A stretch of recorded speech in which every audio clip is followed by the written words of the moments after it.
Assalamualaikum warahmatullahi wabarakatuh. Selamat pagi, salam sejahtera bagi kita semua. Shalom, Om Swastiastu, Namo Buddhaya, Salam Kebajikan. Perkenalkan, nama saya Ramdan Malik Prawira, MPN 602221038 dari kelas A. Di sini saya izin memaparkan terkait dengan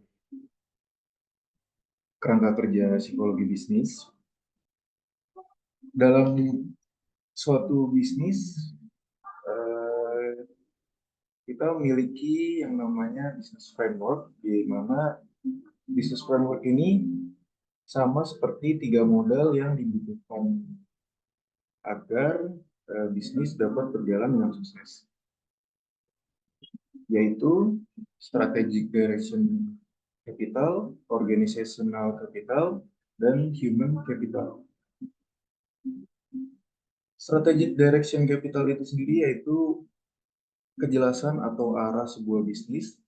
Jadi punya rencana jangka panjang mau dibawa kemana sebuah perusahaan itu sendiri. Di sini ada filosofi dan nilai-nilai perusahaan itu mau ke arah mana, mau tujuannya apa. Selanjutnya ada visi dan misi dari perusahaan atau sebuah bisnis itu apa, yang mau dijalin itu apa. Lalu yang ketiga adalah bisnis objektif dan target. Target dari bisnis itu sendiri apa, perusahaan itu apa. Jadi harus ada targetnya seperti KPI-nya atau Key Performance Indicator-nya. Lalu yang keempat itu adalah strategi intent. Strategi ini buat dapetin target itu seperti apa. Jadi harus ada kiat-kiatnya seperti apa yang telah saya jelaskan tadi. Lalu selanjutnya adalah organizational capital. Di sini adalah peran pendukung dari visi misi itu sendiri. Kekuatan organisasinya apakah mendukung. Jadi di organizational capital ini ada leadership dan manajemen. Bagaimana gaya kepemimpinan di suatu perusahaan itu atau bisnis itu berjalan. Seperti contohnya di negara Jepang itu lebih percaya pada proses, namun di Amerika lebih percaya pada hasil. Di poin selanjutnya ada organizational culture, yaitu nilai-nilai budaya organisasi yang dimiliki seperti apa. Jadi di tiap-tiap perusahaan pasti berbeda. Contohnya di Indonesia ada Kementerian BUMN. Kementerian BUMN itu memiliki budaya organisasi yang dinamakan akhlak. Lalu yang ketiga ada infrastruktur dan manajemen teknologi. Infrastruktur yang dimiliki oleh perusahaan atau bisnis yang dijalan itu apa? Jadi udah jelas belum? Kira-kira dalam perusahaan itu internetnya berjalan dengan lancar atau enggak? Lalu eh, yang penunjangnya seperti mejanya, kursinya, AC-nya ada atau enggak? Bersih enggak kira-kira di perusahaan itu sendiri? Jadi harus dilengkapi oleh infrastruktur dan manajemen teknologi. Yang terakhir itu ada knowledge dan informational management. Informational management ini yaitu untuk mengakses informasi dan eh, pengetahuan yang tentang perusahaan yang dibutuhkan bisnis agar bisa dipelajari. Jadi eh, knowledge dan informational management ini berhubungan dengan di infrastruktur dan manajemen itu sendiri. Kira-kira perusahaan itu bisa eh, dapat dengan mudah nggak dipelajari oleh individu. Lalu yang ketiga ada human capital. Human capital itu sendiri yaitu kompetensi dalam framework yang harus menyentuh level ITOS. Nah, ITOS itu apa? ITOS itu adalah individual competence, lalu teamship competence, ada organizational competence, dan societal and environmental competence.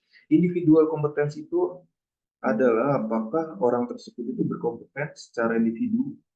Jadi si individu itu kemampuannya seperti apa, dia berkompetensi apa enggak.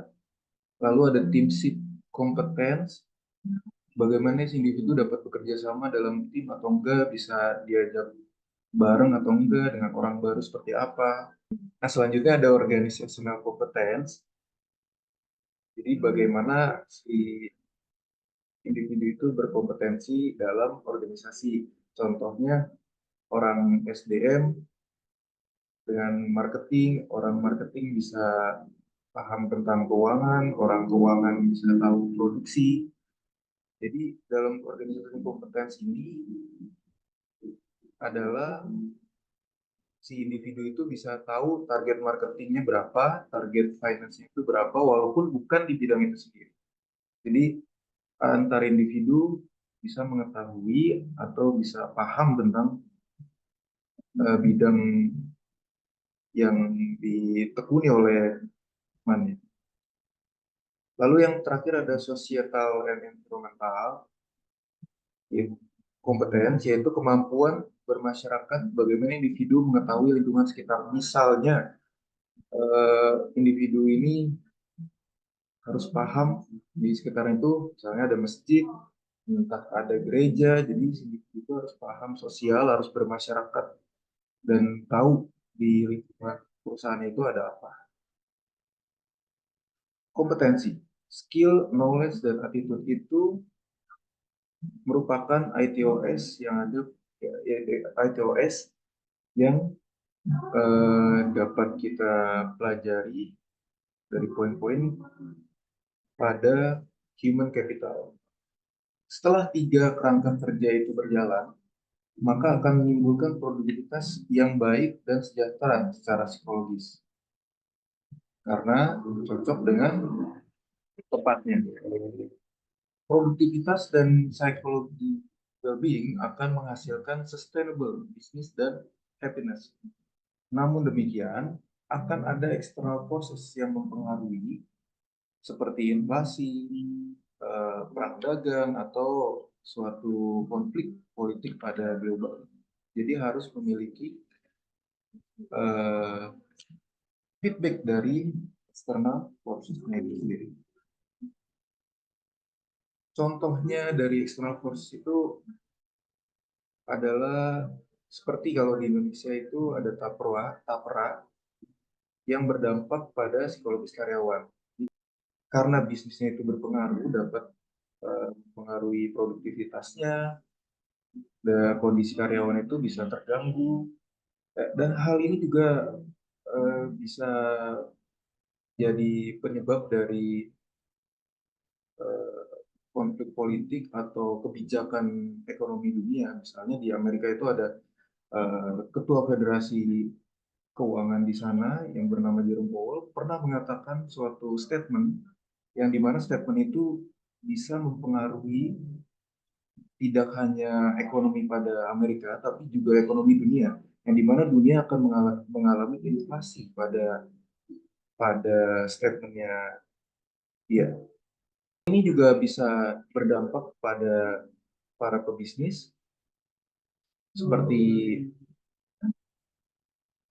orang yang menjalankan bisnis tambang batu bara atau yang lainnya yang dalam bisnisnya itu menggunakan jasa ekspor atau yang impor, itu pasti akan berpengaruh kepada bisnisnya itu sendiri. Misalnya dari contoh tadi, punya tambang batu bara, kita mau ekspor ke Malaysia atau ke Singapura atau ke Thailand, karena adanya konflik antar negara itu sendiri, jadi perdagangan itu bisa terhambat dari uh, konflik yang terjadi. Itulah yang disebut dengan external forces. Mungkin demikian pemaparan dari saya. Terima kasih. Wassalamualaikum warahmatullahi wabarakatuh.